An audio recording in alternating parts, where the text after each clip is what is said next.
How is September? How is the end of summer?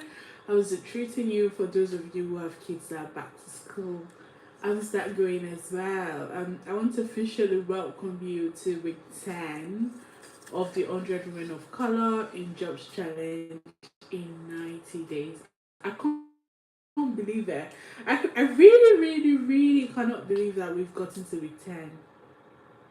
So, yeah, but it's going great, it's going well.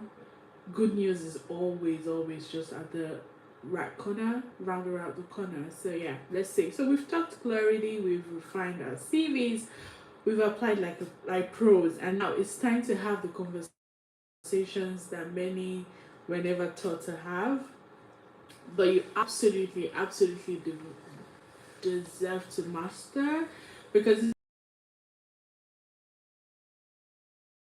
something that people would own it. So, what do you think I'm talking about? Secure the bag, negotiating the bag, whatever way you want to talk about it. This is very important. So I've seen situations whereby companies are like, how much were you earning previously, to be able to determine how much they're supposed to give to you. I feel like that is quite tricky.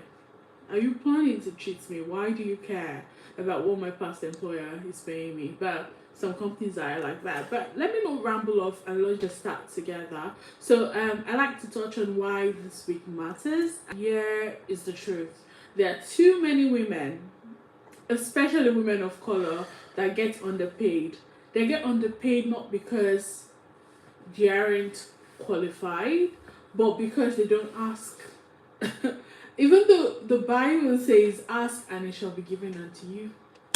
So if you tend to not ask for things that you deserve, people will just assume you don't deserve it. So many times women like to disqualify themselves, because sometimes these conversations can be uncomfortable. But like I always say, get uncomfortable real quick for you to be comfortable.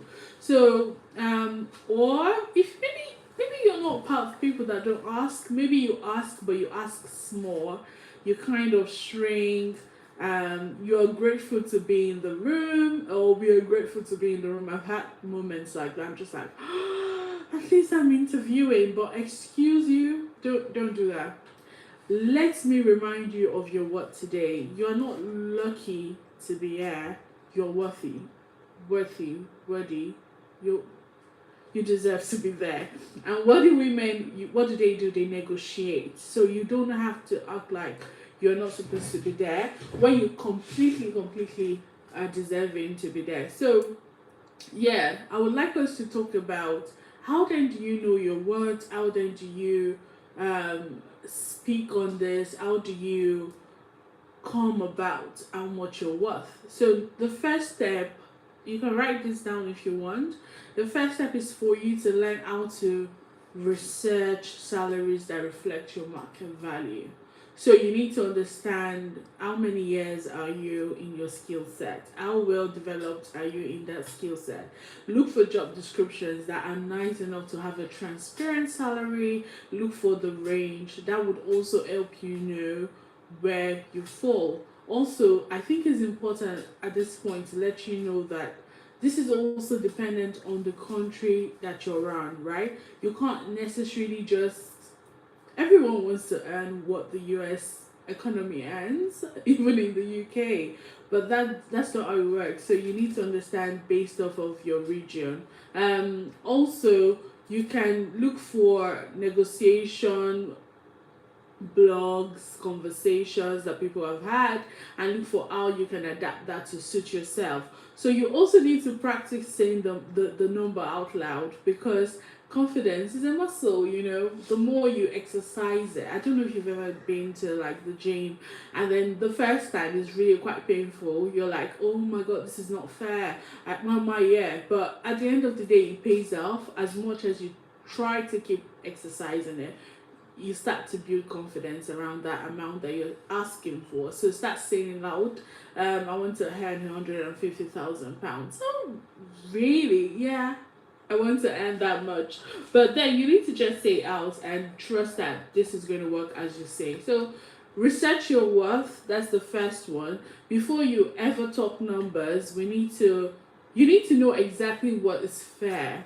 So don't just assume that you're deserving of this amount when the market value says otherwise. So there are certain tools that you can use to decide what is fair and what is not. One of it is Glassdoor. So Glassdoor usually requires you to also contribute, but yeah, contribute, because if you don't, how then do others also benefit from your experience? So contribute to Glassdoor, and then you get all that information from it. Another one is Levels FYI. This is very particular around tech roles. This tells you the levels, how much you're paid. It even talks about maybe the big four, the Google, the all of that, startups, the entire thing. Another one is salaries, salary.com. There's also comparably, yeah.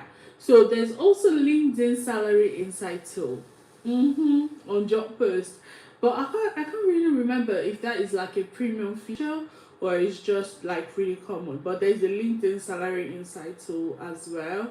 So I think, yeah, I think those are the ones that are really good. I think FYI, levels.fyi is really good, same as Glassdoor. And I also just want to say, don't just look for average salaries.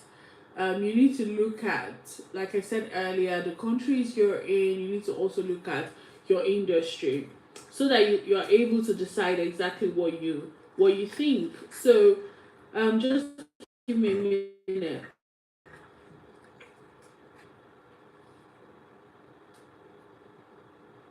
Yeah, so don't forget, you need to understand what is the industry, what is the location. Are you in the US? Are you in the UK? You need to also look at um, your experience level, like I said earlier. So, and also the company size. You can't be expecting a Google to pay you what a startup would pay you. That's unrealistic. So you need to work your way through to be able to earn that. And some people are really, really, really, really fortunate in a way that they probably started their careers in one of all these huge companies like a Google. That is perfect. But if you maybe got you left that job, you need a new job, you need to adjust your expectations that a Google would pay more in compared to a startup that has barely raised a tenth of what Google has raised so far. So bringing all of this together, you are then able to set your range, and then you're able to aim for like the top third, not the first, not the second. Just move up a bit, just the average bracket, and then just stick with it. And sometimes I say, why not go for the very highest range of your. Start from there and then negotiate your way down to the middle where you can't go below.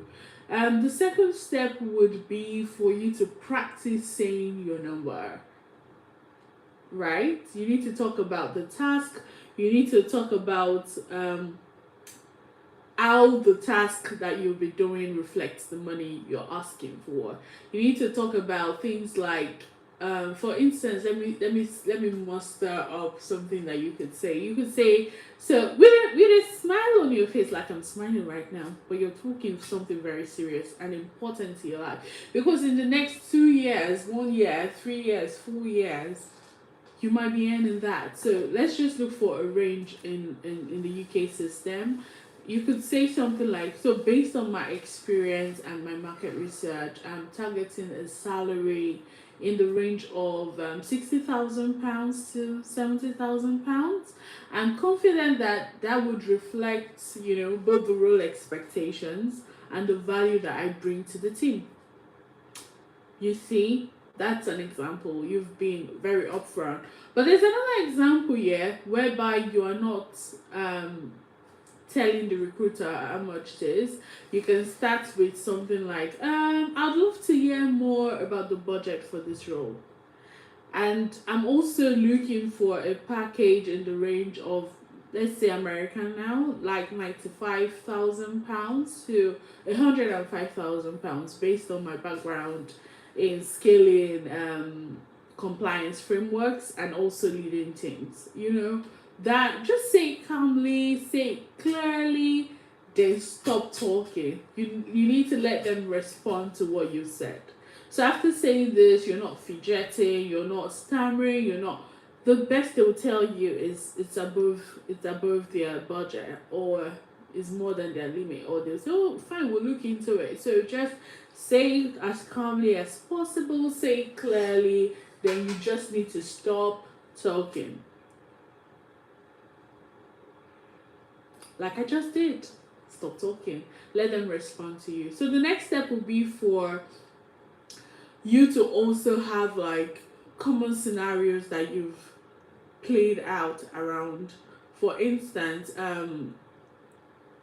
if you were caught unawares and someone just asks you, what are your salary expectations? Which you shouldn't be caught unaware, but let's just say a scenario.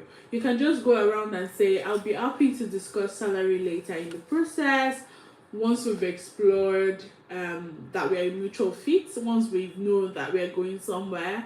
But to give you a range, I'm looking for something between 100 to 150,000 pounds, or 100 to $150,000.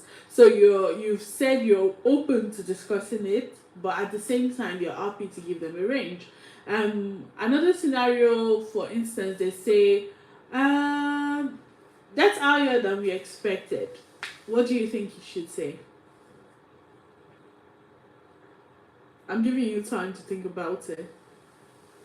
Okay, so you can say something like, I understand that I've come to this number based on both research of my level of work and skill set I'm bringing, and the outcomes that I definitely know that I can deliver. And then this is where you get it in the bag. You say, is there flexibility based on the scope or the benefit, right? So you need to understand if there's a flexibility around the scope, if there's flexibility around the benefit, because the salary might be lower, but there are benefits, there are bonuses, there are things that would add up. So you need to be able to negotiate and ask the most important questions. Okay, let's also paint another scenario where you are offered a role, but the offer is low. You could just go ahead and say, thank you, and I'm really, really excited about the offer. This is really important. You need to let them know you're excited about the offer, you're looking forward to joining the team. I would love to revisit the compensation, however. Let's talk about this. Let's bring it to the table, because based on the scope and the value I bring, I was hoping we could explore something, closer to £40,000 as a start. So that is how you negotiate. I've given different scenarios, and I just want us to embrace it. And beyond what I've said, you need to have it in your own arsenal as you please, meaning you need to practice it. You need to understand what you want, why you want it, the different scenarios that might come up, what will make you more comfortable to have this conversation. So yeah, this week's assignment is for you to set your salary goal. I'm telling you, don't assume, set it. Set the highest range, the lowest range, the most comfortable mid-range. Choose a base range that you're aiming for, like this is the base. Practice a negotiation conversation. You can reach out to me, you can speak up to your accountability partner or buddy. You can also speak to your housemates, your friends, your current colleagues. I don't know about current colleagues though, because that means you're looking for a job. So anyways, complete your salary goal worksheet, add that up to the job tracker that we've shared earlier, and then please feel free to post. I know we've spoken about this a couple of times already. If you want to ask questions or have a discussion around it, then you are very free to post about it within the community. Also, I just want to give us a final word. I had written it down, which is why I'm looking here now. Um, I honestly feel like money conversation is like the part people like to shy away from. This is the part most people like to avoid. But you that you're watching me right now, you are not most people. Say it, say, I'm not most people. I am comfortable negotiating what I deserve. So you're a woman of color who knows her value. You're someone that owns a voice. You're someone who ask with boldness and you receive it with grace. So you've done too much work to leave money on the table. Don't leave that money on the table.